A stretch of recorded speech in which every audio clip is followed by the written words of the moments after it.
All right, all. Hello, how's it going? Thank you very much for joining us.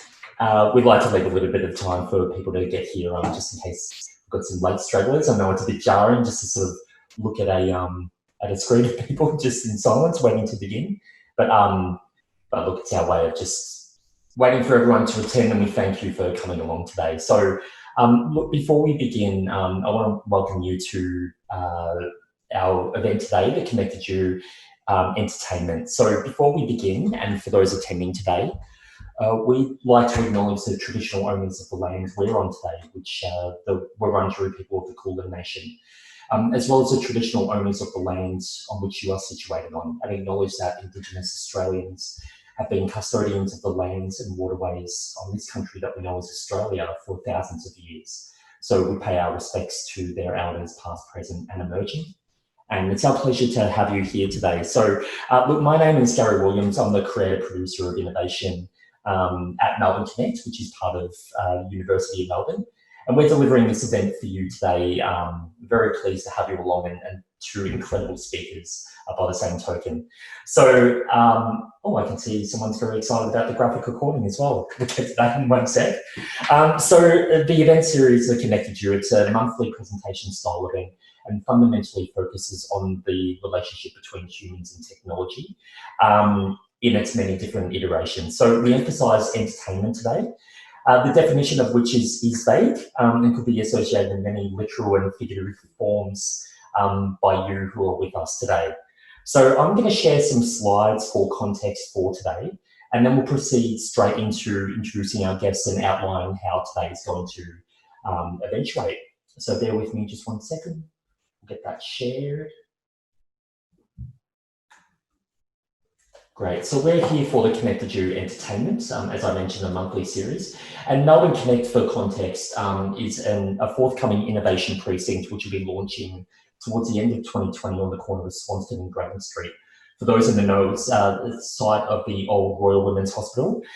It'll be a connected innovation ecosystem fundamentally, which will co-locate university faculties and departments. Many researchers will be living and spending a third of their lives in this building, along with industry partners, emerging talent, inventors, creators, and so on. We're really excited. Located in the precinct will be the Melbourne School of Engineering and also the School of Computing and Information Systems. Located right there in that graphic, you'll be able to see Science Gallery Melbourne, which is part of a global network of galleries. So incredibly excited to have Science Gallery as part of Melbourne Connect. On top of that, we'll have Melbourne Accelerator program, we'll have co-working, Fab Lab, Makerspace, and of course events, places to gather. Now this is a render of the entry experience. We'll probably touch on that a little bit later, but fundamentally this is a cutting edge state-of-the-art building, and we'll be running many events of which this is an indicative flavour. Events and talks for us to gather at. And we will be able to gather soon enough. And so that will also be, I guess, a focus of discussion for today. But fundamentally, this all speaks to the rich tapestry of this precinct and what we envision to see. We envision to see many, many exciting things eventuate as a part of its inception. So we're here today and talking about entertainment. We have Katrina Sedgwick, who's the Director and CEO of Australian Centre for the Moving Image, or most commonly known as ACMI. We also have Robert Walton, who's our artist in residence at the School of Computing and Information Systems as part of the University of Melbourne. So I won't delay too much, and basically I'm going to talk about what we're doing today. I will also introduce Zara Zainal, who's on the event. If you wanted to give a wave, Zara, I'll stop the share there. Zara is essentially producing a graphic recording today, which is excellent. Zara, welcome. Graphic recordings are a powerful storytelling tool, and we love using them as a graphical representation of the discussion and presentation. So you'll see that evolve over the day, and we'll obviously have that as a resource to promote out afterwards. So the flow of today, just so you know, will essentially be two presentations, with Katrina going first and then Robert coming second. You're very welcome to pose questions throughout the event via the Q&A function, which is at the bottom of the screen. I'll essentially moderate that. So as the questions come through, then I'll hold them and release them so that you can all see them. If you, during the presentation as well, if you scroll to the top right, you can select your view functionality and basically select fit to window so you can see the presentation in full screen. So just to round this off, 2 presentations, I'll ask a question of each speaker at the end of that presentation based on your questions and some others that I'll have myself. We'll be ending at 1:30 today. We are recording this conversation and we'll publish later on YouTube, just so you know, in case you miss any fine details. And as I mentioned, we'll push that graphic recording out. So without further ado, I'm going to kick into it and introduce our first speaker, Katrina. Katrina, welcome. Thank you so much for being here. Great to be here. Great. Well, I'm going to do you the service of reading out your bio, so it saves you the the laborious task of reading it out yourself. And then from there, we'll kick into the presentation and have a slight chat afterwards. So Katrina has been Director and CEO of ACMI, which is also known as the Australian Centre of the Moving Image, since 2015, where she's leading the vision for a $40 million transformation for the museum, due to reopen sometime in 2020. And obviously, we're cognizant of the times we live in and some of the setbacks. She has a particular interest in supporting cross-disciplinary practice and has an extensive background as a commissioner, creative producer and festival director. So from 2012 to 2014, she was the head of arts for the national broadcaster ABC TV. And between 2002 and 2011, she was the founding director and CEO of Adelaide Film Festival and its $1 million investment fund, which supported a multi-awards winning slate of films and installation works. Katrina, I'm out of breath, but you've been involved across the creative industries for a long and storied time. I'm really excited to see your presentation, but we'll come back a little bit at the end and also talk about your involvement in Victoria and Australia's wider creative industries. But how are you going? You all good? I'm all good, thank you. Shall I dive in? Cool. Yeah, let's dive in. So I'm going to mute myself and turn myself off video. Just press the screen share function. If anything goes amiss, I'll let you know, but otherwise I'll chat to you at the end. Good on you, thanks. Thank you. Okay, so based here in Melbourne, and I too would like to acknowledge that I'm meeting here today on the traditional lands of the people of the Kulin Nation and pay my respect to elders past, present and emerging. Melbourne has been home for many important firsts in moving image culture. We actually created right here the world's first feature film, the story of the Kelly Gang, way back in 1906. And we were a big innovator in video games. The Hobbit, people of particular age will remember, also was generated out of Victoria back in 1982. And of course, ACMI was created here in Victoria. It's a really unique institution. It's pretty much unlike any other in the world. There are a number of peers who work in the moving image, but for us, we define ourselves as the National Museum of all of these things: film, television, video games, digital culture and art. And we're particularly interested in the intersections between those things and how they flow outwards across our cultural lives. Since I arrived in 2015, we've been going through a kind of ongoing process of transformation. We've really been thinking about ourselves as a museum with multiple outputs and inputs. We're a collector and we're an exhibitor, but vitally too, we're a collaborator, we're an instigator, we're a nurturer, and we're an innovator. We're really interested in the role that a state agency can play in the ecology of the different kinds of art forms and media that we inhabit, and how we can leverage our resources really effectively out into the sector to genuinely support and partner on innovation. So one thing that we brought in 2016 was our co-working space, ACMI X. Our staff, 80 of our staff who don't fit on site in our museum, are based in this space along with 60 co-working desks, and they are occupied by a range of different businesses, although by none right as we speak. A range of different businesses, which might be, for example, the Australian International Documentary Conference, which we sponsor and house all year round and present the conference in our museum, right through to small companies and individual practitioners working right across the creative industries, VR, video games, multidisciplinary theatre, research, photography, you name it. We've had those kinds of tenants in there. We've also been really ramping up the digitisation of our collection and moving it increasingly, where rights allow, into online spaces, YouTube, for example, Vimeo, and a range of other partnerships that has increased access to our collection by over 100% over the last 3 years. We've also expanded our commissioning program, and with a big focus on enabling cross-art form experimentation. So, you know, we already had a partnership with the Ian Potter Foundation to do a biennial moving image commission, and that was for gallery-based moving image art, but we've expanded that out into a range of different VR partnerships with performing arts companies. You see at the bottom right-hand corner a collaboration we did with Sandpit, which adapted a digital theatre piece using VR into a sort of visual art installation. We worked with Art Bank and commissioned Zanny Begg up on the top right-hand corner to create a work out of over 2,000 algorithmic possibilities to create a kind of linear narrative. We also set up partnership with the Mordaunt family and City of Melbourne, a VR commissioning program to invite established visual artists who had any other kind of practice to move into the virtual reality space. Joan Ross was commissioned with Did You Ask the River, and Christian Thompson with Biogardia. Also, over the last few years, we've been experimenting more and more with immersive temporary exhibitions, and probably the best example of that was our Wonderland show, which is just about to leave Te Papa in New Zealand, but it'll be touring the world for the next few years.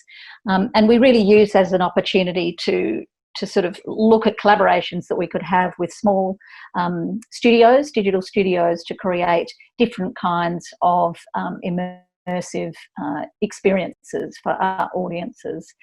This beautiful piece that we did with Sandpit was a sort of paper map that had an NFC chip in it, which would trigger digital paper experiences as you went through the exhibition, and indeed was an early kind of pilot for the work that I'll talk to you about a little bit later. Within all of that, we housed our exhibition Screen Worlds, which in 2019 was a decade old when we closed it. Really wonderful sort of survey of the sort of past up to the present being 2009 when the exhibition opened, of the moving image. But it when it opened in 2009, the iPhone had just arrived in Australia. So clearly there was very, very significant shifts in screen culture and how we all engage with it on a minute-by-minute basis over that intervening time. The other thing about this exhibition, as with most, was that it stayed the same. It was designed to open and remain static, and that is very, very difficult in the business we're in. So it was important to secure funding to be able to completely reimagine this permanent offer that really was the spine of our visitation. And that led to a big reimagining of our whole museum. We really wanted to use this opportunity to think about how we could go beyond being a traditional film, game or media museum. We did a lot of research, and we worked with a company called Meld to look at the user experience, how audiences engaged with the museum.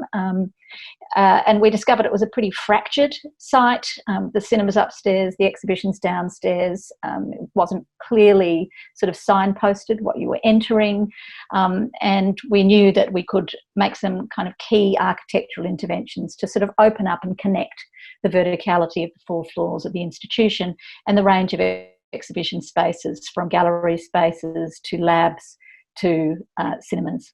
So one of the key things that we thought about as we designed the new museum was thinking about, in a digital age, when you're receiving screen content through those computer devices, through so many different platforms, it's very much dominated by algorithmic feeds. you know, even down to how you search through Google, let alone what's feeding to you through Netflix or your social media. And so the role of museums and the role of humans to curate experiences, I think, becomes even more important. And we wanted to work out how to really highlight that in our new museum experience, particularly in the permanent exhibition, but right across every single offer that we were creating for our audiences. And critically too, we wanted to really change how people think. We wanted a visit to our museum to help people discover new things, new experiences, new ideas. We wanted to influence what you choose to watch and what you choose to play after you've visited. And we really wanted to find a way to continue that conversation. Many of you would be familiar with the work of Seb Chan. Not long after I started at ACMI, I was very keen to create an experience unit in the department, one in the museum, a department that really looked at how you could harness the creativity and opportunity that's inherent in the digital tools that we all have available to us. So really being much more expansive about the role of digital outside of marketing, to embed that creative application of those digital tools through the ways that we work together, the ways that we work with our partners, and how we engage with our audiences. And I grabbed Seb when he became available from the Cooper Hewitt. He'd just done this fantastic work over there as part of the Smithsonian Institute in reimagining how the Cooper Hewitt Museum could engage with its audiences. It was based in a mansion, the Carnegie Mansion up in the Museum Mile in New York, 200,000 objects that represented a wonderful collection of design objects, very traditional kind of museum. And he created, over a 3-year period with his team and with many key partners, a device called the pen, which of course is what designers use. And when you entered the museum, you were given the pen and you wandered through the museum. And you were able to use the end of the pen, if you were interested in an object, to collect it off its didactic label. And then you were able to go to interactive tables and deposit that and explore more about that. And you were also able to, with the pointy end of the pen, as designers do, design things, be it a chair or a building or a lamp. And then you were able to save everything that you had created or collected, and you were able to explore it further when you got home on your own special page. So this was absolutely groundbreaking when it was created. And Seb, as he's joined us, he came to us in late 2015 and has been really expanding on that thinking, and we've been experimenting with that on the intervening 4 years. So now in the new ACMI, what's going to happen is every visitor is going to get a lens. And this is a recyclable take-home tool.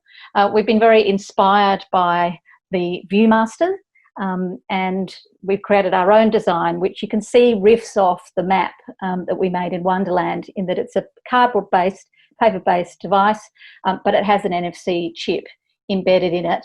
And you're able to take this device and use it as you wander through the museum. We developed this with our partner Second Story, who are our exhibition and experience designers, and then it was brought to its final device into manufacturing through a partnership with Swinburne Centre for Design Innovation. So as you wander through, this is a sort of map overview of the permanent exhibition. You'll be able to wander through and collect objects and media and stories that you can then take home and explore further. Also, the sort of penultimate experience in the exhibition is what we're calling the constellation, which again will have a series of tables that enable you to deposit those different stories or media that you've collected through your journey. And it's going to start creating constellations for you. That is a whole series of stories, art forms, whatever it might be, that connect to that original object. So say, for example, you've collected a Kurosawa film. You might deposit that, and you might find that, in fact, Kurosawa connects directly to Tarantino, who was a huge influence, which in fact connects to The Simpsons, which then connects to an incredible animated video game, which actually inspired this particular visual artist. So really finding curated human connections between objects, between media, between stories.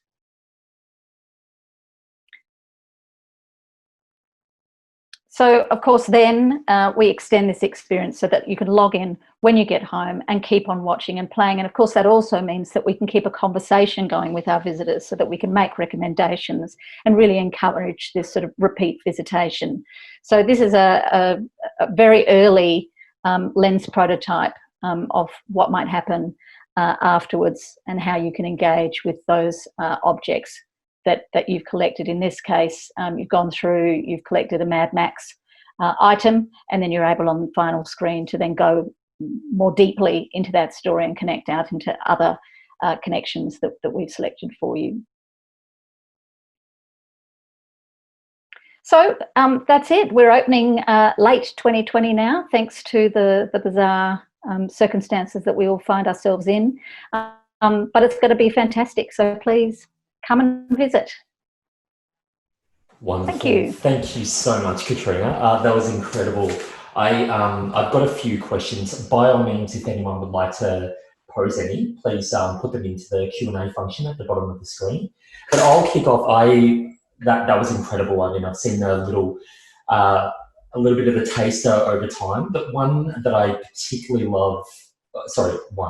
A few concepts that you mentioned that I absolutely love, the collecting behaviour elements, which is absolutely fascinating. And obviously there is some large parallels, I guess, to what has traditionally happened within various creative industries. So we collect, I mean, there's been a resurgence in recent times, but we collect vinyl, we collect artwork, and as it moved to a predominantly digital realm, I guess a collection of physical or some element of physical media is still important to a lot of people.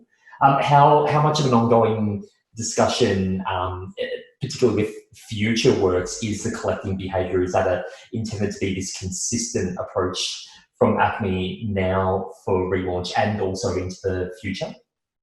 Absolutely. I mean, I don't know about you, but for me, you know, going to, first of all, collecting things as I go to a museum or I go to a gallery is something I've done just in the sense of being able to, you know, take a photograph or make a note of something that I just loved and to go and explore it further. So this is just a very seamless way to be able to do that.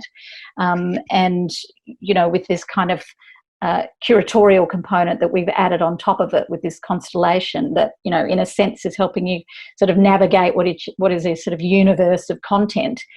It takes you to unexpected places, curated journeys that otherwise you simply would not find. And I think that, you know, that's the purpose so much of a museum. That's why curators and programmers are so vital in this world where potentially, yes, you can access anything, but what's vital is helping people discover a journey in a way that a machine, that an algorithm would never discover for you. But collecting, absolutely. In fact, as part of our renewal, we're actually bringing, we hold the State Film Archive, so we've got about 250,000 objects, media and others that have been collected for, you know, decades and decades. I think the oldest item we have is from the early 1900s, and you know, we've had a team of people caring for that collection.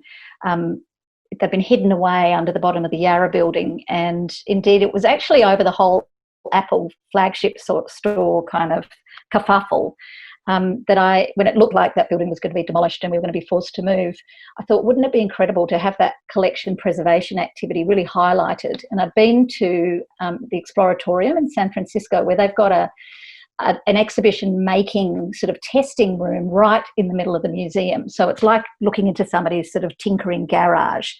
And I loved that. And so we've brought the collection team into the foyer, the Fed Square foyer. We've got a large cabinet of curiosities, and embedded in that is a series of glass shelves that you can look through into the team who are in their laboratory preserving media, be it analogue or be it digital. And of course, we know that in fact digital media is amongst the most fragile of all media and needs to be cared for very, very carefully.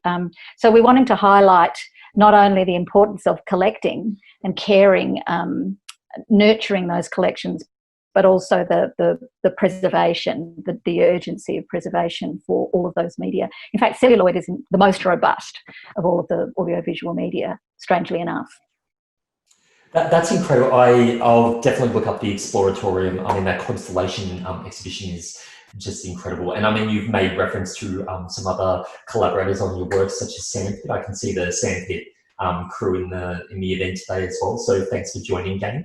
But we've had another few questions come through. I'll start with Tilly Boleen. For those who don't know Tilly, she's always prone to ask the first question and jump right in. So always so appreciated.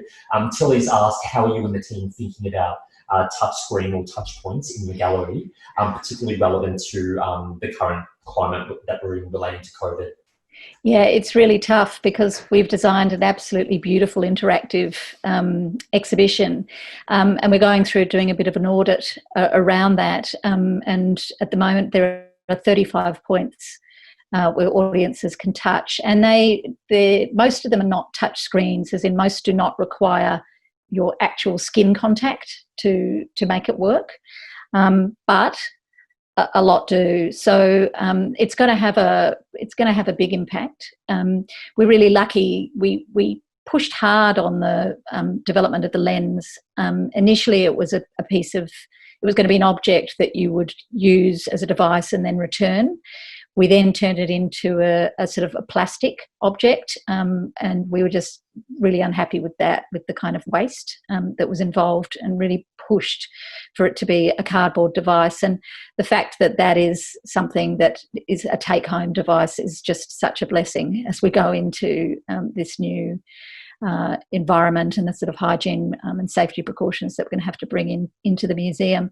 I think we're then just going to have an incredibly robust cleaning regime, and obviously, all sorts of precautions. But it's a huge thing, and I'm glad that we're not facing the same pressures our peers are, in that we're not opening for a few months. We're still in mid-build, so we've got time to learn from our peers around Victoria, the nation, the globe, as to how they're managing that. We have a bit of time to see what the new protocols could be, and we've got time to adapt. Yes, certainly. Well, Jason has actually asked in our chat, is work being done on augmented reality for smartphone usage within the space? And not so much related specifically just to COVID, but including with historical footage by the use of that AR? So nothing specific on AR at the moment. We are future-proofing all of our designs. So all of the labels, obviously, to enable the lens to work, are interactive labels, and we're using technology so that should we decide to move to smartphones, being able to access the sort of app, or however we do it, to then be able to be the device that you use to collect everything, we're able to do that. We can easily pivot into that if we choose in a year or 2 years or 3 years.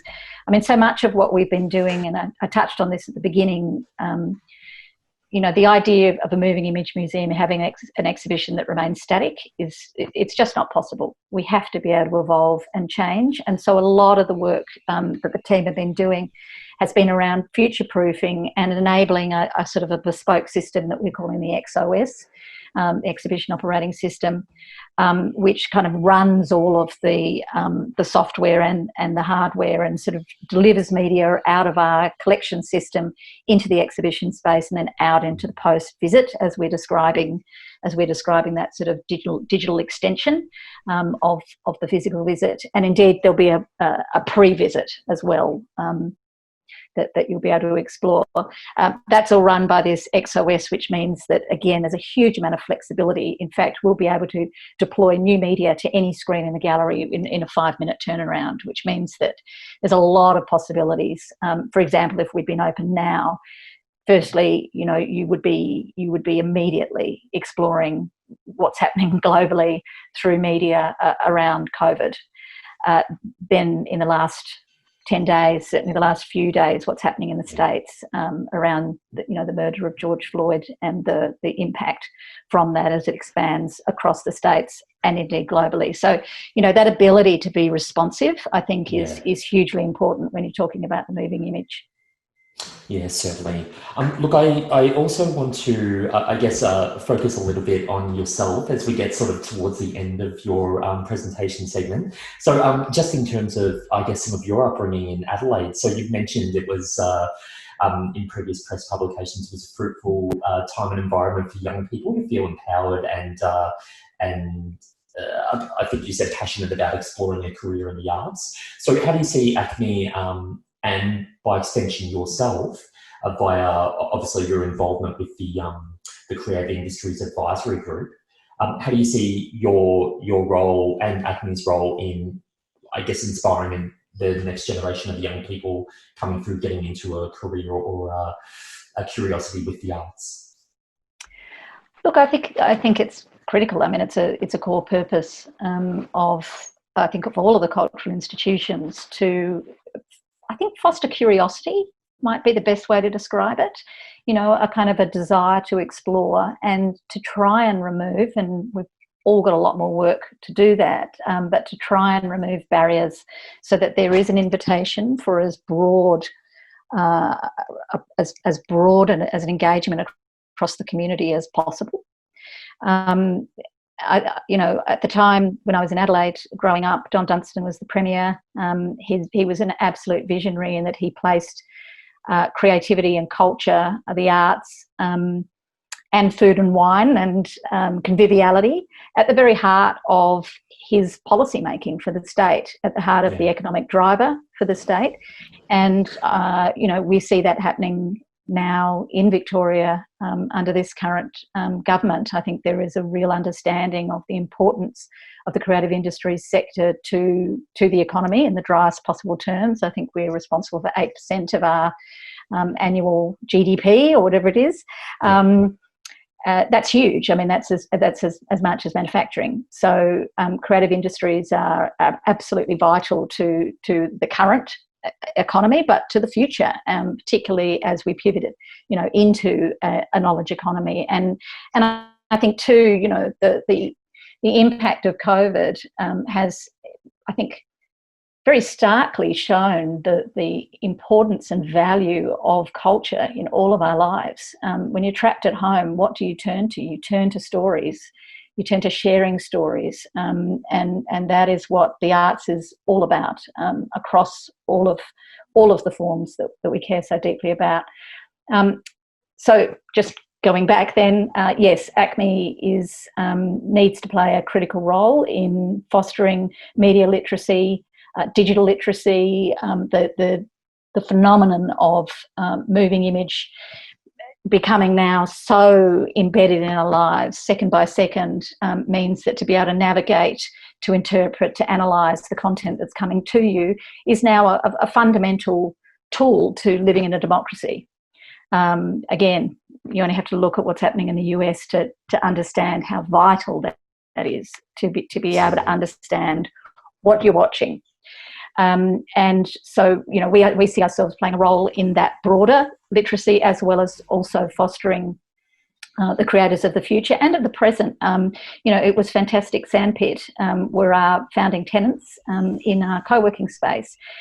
They were there for 3 years, and the wonderful exchange that we had with that team was so fantastic. We were able to commission them to do particular projects, and we were able to invite them into an accelerator program, but they also came with so much expertise, so much kind of knowledge and inspiration that fed into our organisation as well. And I think ACMI really needs to play a multi-layered role right through primary, secondary, tertiary and into industry practitioners, leveraging our resources out, but also taking the lessons and the inspiration that we can from all of those areas into our practice. So I think it's got to be a sort of reciprocal relationship, but a foundational one to our activity.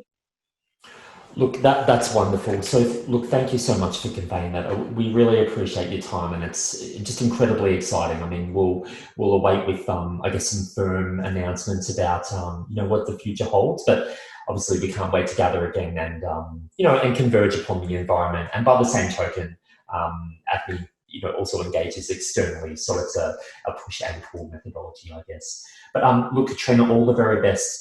Thank you once again. We'll be sure to push out details of the talk today to the audience, but then also, of course, promote out what's upcoming in the future. Terrific. Thank you.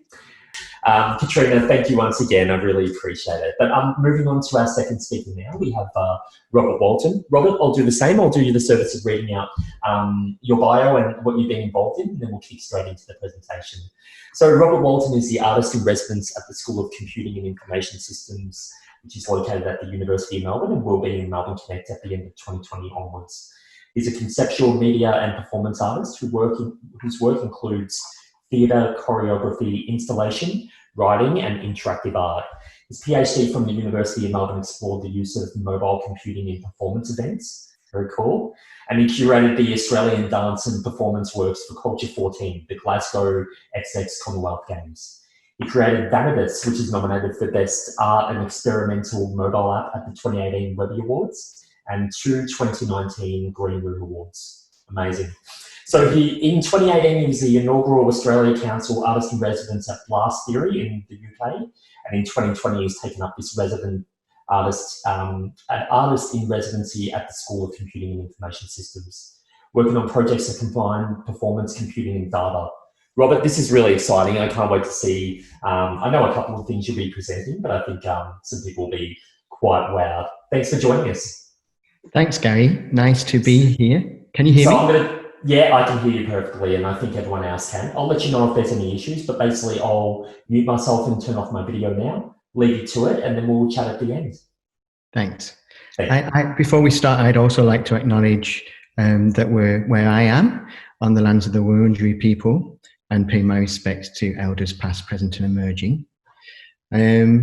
Today, I thought I would take you through a little history, a little tiny history, and then go into what's always really dangerous for artists to do, but something I find myself doing increasingly, is to tell you a bit about some projects that are actually emerging at the moment, some things that I'm working on, some works in progress. Yeah, so be kind to the works in progress, because they are only works in progress. Some of them have been going on for years, but they are in the process of becoming constantly. And one day soon, we hope that we'll actually see some of them fully finalized. But before we start, oh yeah, just a bit about what I'm doing today is I'm going to share my screen, but I'm going to try doing the presentation fully in Millernote. Millernote, for I'm sure lots of people know. Can you see this screen? Which is the screen you can see? Let's see the board, Robert. Desktop 2. Can you see this one? Can see the board. Yeah, great. Yeah, we're using Millernote. I think Millernote is a Melbourne company, and I think they're also graduates from the university. So of course I'm plugging them, but the product is amazing, and I really love it. But yeah, where I wanted to start is, although I am a digital artist and increasingly associated with technology, my background is in theatre, and that's where my heart is in many ways. And what that means is, and why I'm bringing it up, is because my obsessions are still to do with the body and still to do with the effect of time on the body. And importantly, as I think you'll see when we go through some of the projects, about the power of collective attention, of bringing our shared attention onto one thing or into one moment together. So I'll just share this little project that I did in Chicago last year. It's called Exhuming Johnny. It's about 30 seconds of a clip from it. It's highly physical. It's about time and time travel, and whether, if we expend enough energy, whether we can travel backwards in time.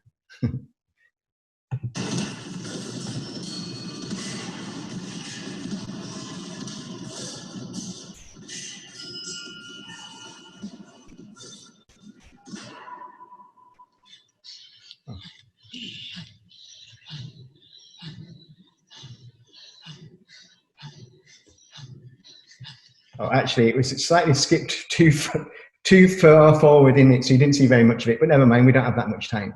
Anyway, it just shows you it's about the body moving and this combination of these screens that are all looking into the same space at once. There's a soundtrack that's happening with it, with a percussionist, and it's all about focusing into this moment And somehow the more we go into these moments together, the more time plays tricks on us. Time stands still, it elongates. Sometimes we feel like we're going into other dimensions. We kind of all know this. Sometimes it gets plopped into the too weird basket, but we all know that these kind of collective events affect our understanding of reality in a profound way.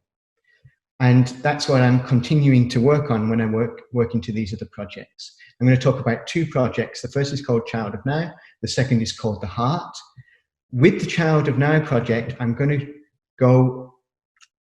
try out this. I'm trying out a way of presenting this to you today. I presented it many times and about it in different ways.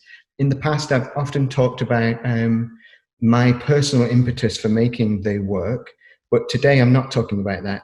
I'm just trying to give you a feel for what it might be like for audiences to experience. And I'll kind of scroll through it. I'm going to do a bit of reading, and you can look at the pictures and just enjoy immersing yourself in this idea for a short time. So this project is called Child of Now, and here's a beautiful image of it by Alison Bennett. So imagine Melbourne's next century through the eyes of a child born today. A radical portrait in two parts created over 2 years. Now imagine this. It's the middle of the night, and you've been drawn to Child of Now by the promise of glimpsing and shaping the future. So we're going to say that it's outside of Arts Centre here, and there's a kind of pod there. And the pod is like a kind of labyrinth that you go through, one person at a time. And at the centre of this labyrinth is an experience where you're scanned, and a hologram is made of you, a virtual hologram is made of you in that moment, which is a 3D moving video. So it's at night time. There's all fires around here, like little braziers, and you can get a cup of glühwein or some hot chocolate, and you can sit around and wait for your moment to go in. And now I'm just going to talk you through what some of the experience is. When you come in, you are asked to give the only information we need is your precise date and time of your birth. As close as you know to that. So here's a great graphic. The idea of this artwork is 14,400 Victorians of all different ages, all different walks of life, all different cultural backgrounds, all different physical abilities, a true diverse reflection of Victorians, particularly Melburnians, all have a chance to come into this artwork. They come in together. There's all the different ages. They go through this experience. They are scanned in this moment, and then when they come out again, there's a debrief and there's some more things happening. And when this experience inside here is an audio-visual experience, and I'm going to talk a little bit more about that now. So you walk in, and first of all, you're in a kind of amazing room, and the cloud's clear, and you look down. This is what you can see all around you. And you're 200 meters tall, stood above the Burrung River 65,000 years ago.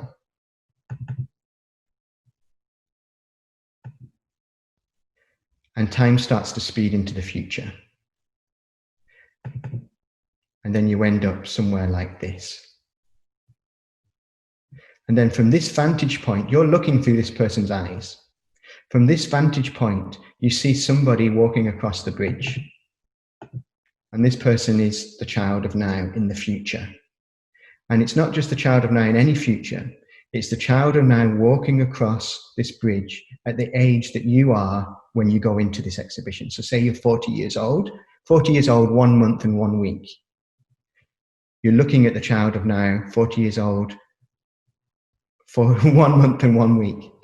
And then as you're looking, you zoom right in, and you zoom into the first person perspective of the Child of Now. Your point shifts, and you're looking through their eyes at the person you saw from above. Your body is their body now. And in that moment, you are the child of now. So you're in this experience outside Art Centre. You've gone into this world. You've had this extraordinary like time lapse of time up to this point, and it's gone into the future. And now you are somebody in the future walking across the bridge. And while you're being the child of now, that is when we create the hologram of you, and you record your responses to what we're showing you and asking you to make responses about, make decisions about. So it's a bit like a dream. There's some things you have to do. You have to make decisions as the child of now as best you can. And then the vision ends and you re-emerge back into the world. That's that little bit here. And when you start to talk to other people out in the forecourt and you're having your little glue vine, you realize that what you've seen is actually specific to you and your age, and it's quite different to what some of the other people you might have come with have seen. And the decisions you had to make were maybe specific to you. And in fact, all the 14,000 people who were involved all have a slightly different experience in this artwork, and they all see a different fragment of the story, and they all contribute different kinds of decisions to this unfolding story. But at this stage, it's not so clear why that's so important and what that really means. So I'm just going to pause at that point because there's a lot to take in just there, and say where we're up to with this project is what we're working on at the moment at the University of Melbourne in the Interaction Design Lab, and with Frank Viteri and Andrew Litti and some of the other colleagues there, we're developing a way of doing this holography, this kind of hologram of that doesn't require you to wear a suit. You can go into this experience and just move completely naturally, but we can take a video of you from several dimensions at once and form that into one kind of physical, it appears to be a physical being. And at the same time, what we're trying to do, and what I'm trying to do, is create this kind of virtual reality experience, but without a headset. So you're in this, you go into this kind of chamber in which you can glimpse the future, and it's a bit like a strange ritual, and it kind of, I suppose, evokes lots of those different kinds of futurology things from the past. And you know, it's all the clouds disappear and you can start to see things on your own. And it has a dream logic as well.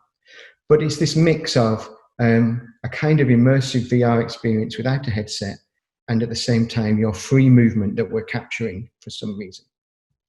Okay, so that's what we're working on. Now I'm going to move to part 2 of Child of Now. So part 1 takes place next year. Part 2 takes place in 2022.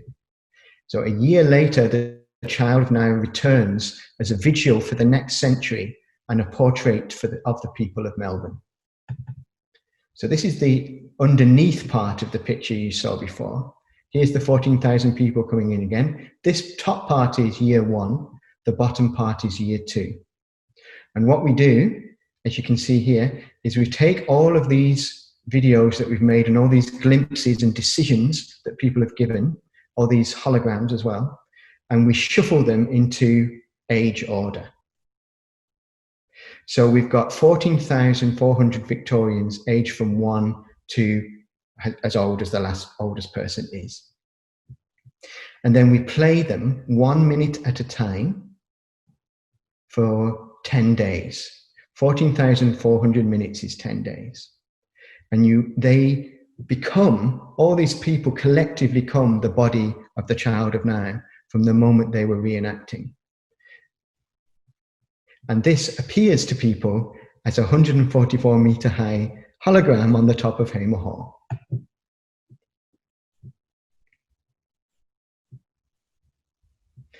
So at this, the way we can see these is through some public events. And we can connect, and I'm not going to go into too much detail about that today, but there's a very big public gathering, and people can connect to the Child of Now in a number of ways and witness its aging and unfolding over 10 days in a kind of speeded up aging process. It's a bit like we have a probe that we've sent somebody who we've collectively imagined into the future to ask questions for us and to experience what the future is going to bring. And somehow we're able to connect to their unfolding life and encounter and imagine the decisions that they have to make. And we can see how that unfolds.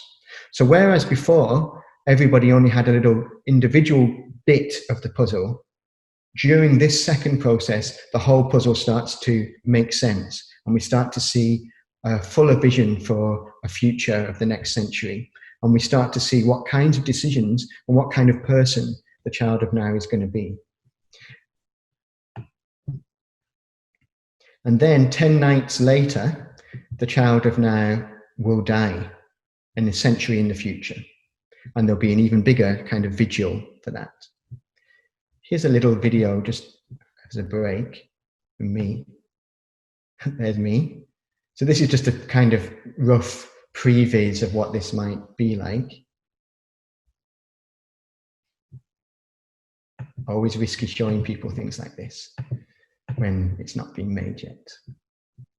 Okay, so just pause there for a second. That's as far as I'm going to talk about that today. I'm just going to say where we're up to, basically. So in 2018, we did a feasibility study about the project, and that was funded by these partners. And that was all done in partnership with Arts Centre Melbourne.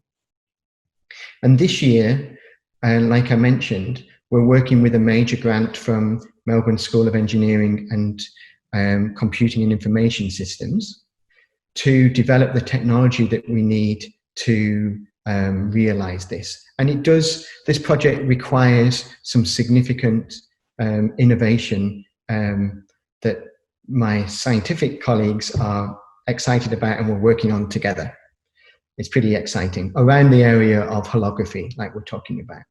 And this is a kind of very emerging frontier, and Frank and his colleagues and my colleagues are really keen in this. You know, COVID has really kind of revealed how amazing and how powerful a non-screen based way of connecting to each other it could be, using a sense of holography and being able to share space with people, friends, family. Imagine doing this kind of talk, but it's a full, you know, I'm sat in your lounge room doing this, or moving around with you, or you're sat here with me. It's quite a different way of understanding the internet and virtual space, and it's really exciting.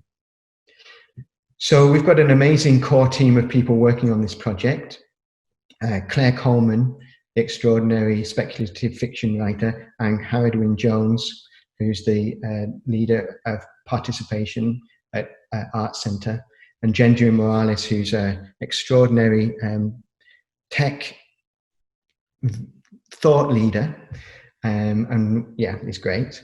And then we're also working with Julianne Pierce as well, and a whole other group of people are involved, who've been involved over the last few years. I just want to leave you with what I think the Child of Now project is. So the Child of Now will create a rare and extraordinary moment in the life of Melbourne for people to consciously empathise with future generations who will inherit our culture, customs and built environment, and face the challenges of climate chaos caused by generations living now.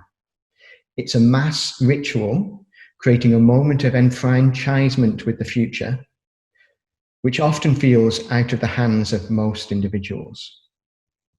It provides a point of focus, an invitation to participate, and a provocation to connect through a once-in-a-lifetime art event. Now, I think I've probably actually exhausted all my time. Is that right, Garry?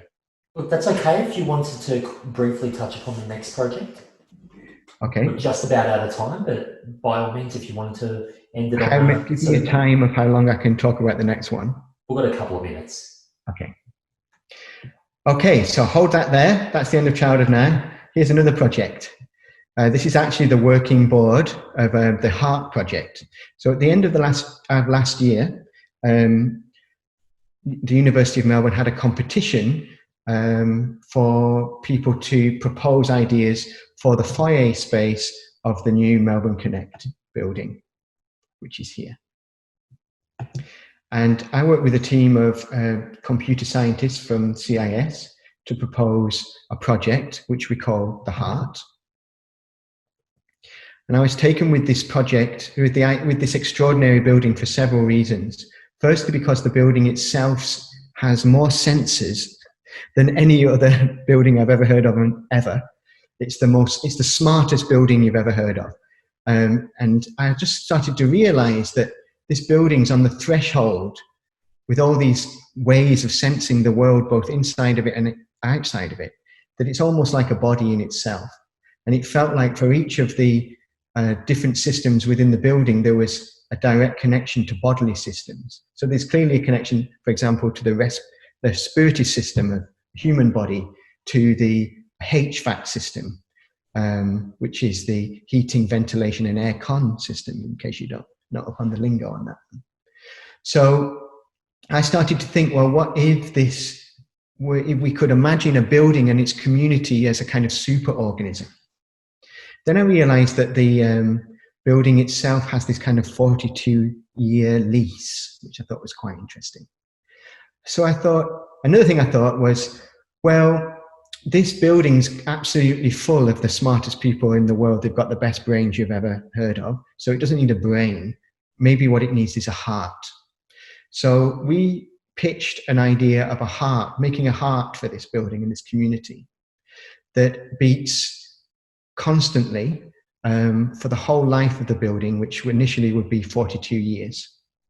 And its heart rate would go up and down like a human body does through the activity and to the functioning of its senses.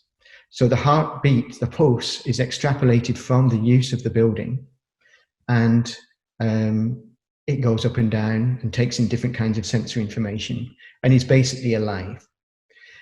Basically alive, a bit like being alive. The other thing that's really key to this artwork is that it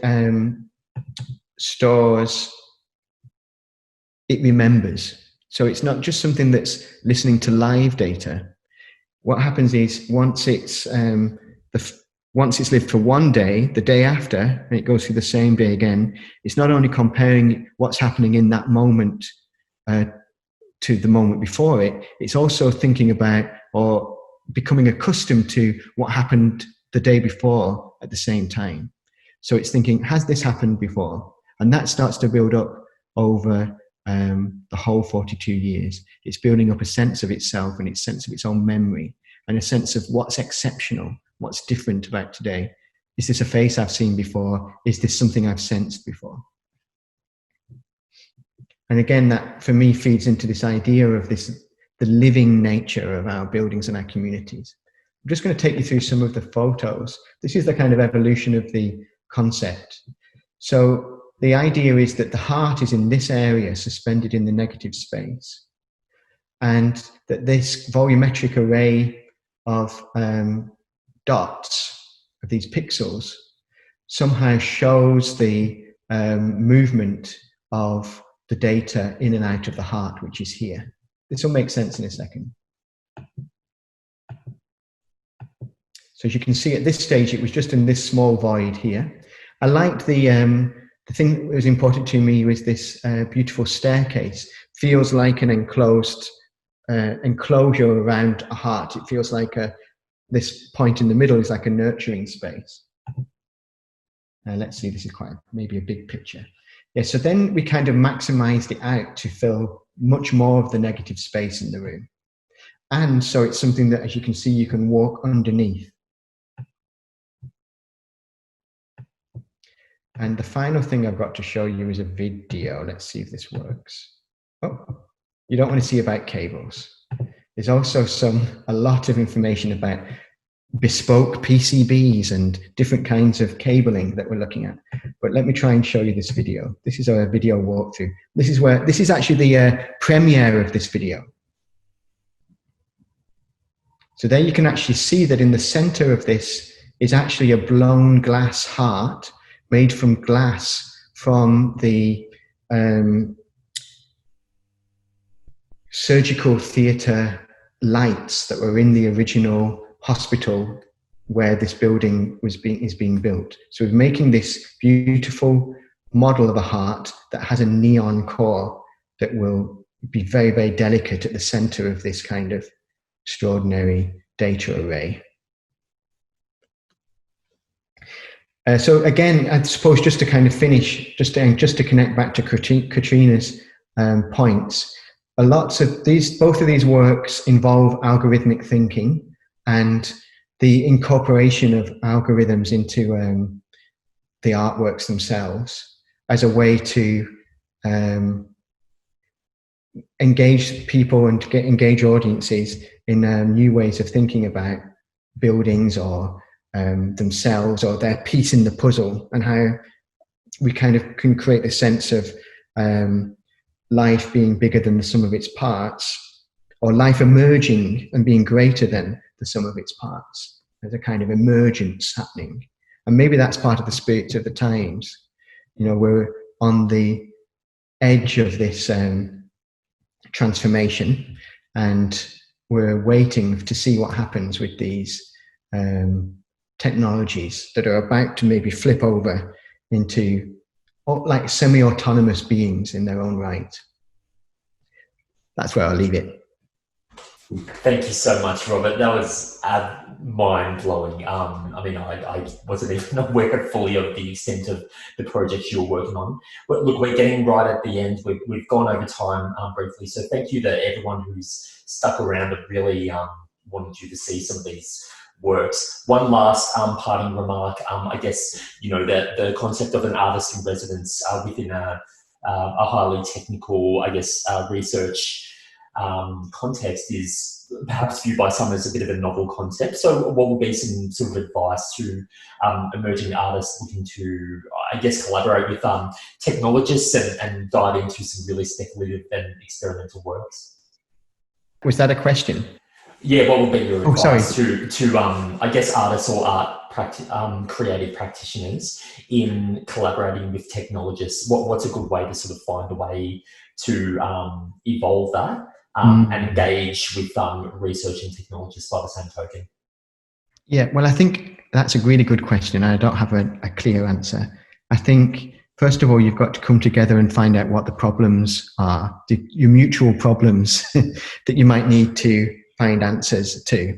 And I think that can only really happen through discussion and dialogue. So I think it's a lot of coffees and a lot of going to meet people and trying to look at what people are doing. And I mean, another way is to respond more directly, to look at some of the extraordinary things that are happening in a place like the University of Melbourne across the whole gamut of what is happening there, and think about, well, how is that inspiring? How does that inspire you? And how does that connect to some of the issues you're trying to sort out in your own practice? Yeah. Yeah, no, fair enough. Look, we won't labour on any longer, but obviously for everyone's context, this won't be the last time at all that we're featuring your work, Robert. Obviously, the intention is obviously to showcase it in person and have some element of a tactile engagement experience. So for anyone who's still on the webinar at the moment, thank you all so much for coming. We will gather again in person soon, and we will showcase some of these amazing projects in person, obviously leading large, closer to the launch of Melbourne Connect, the physical space, towards the end of 2020. So, Robert, I want to thank you. I'll thank everyone again so much for coming along today. As you can see, Zara's graphic recording is coming to life. Thank you very much, Zara. And we'll publish that out at the conclusion of the events through social media channels. My name is Garry Williams. Our next Connected You event will be on July 2nd with a focus on future internet.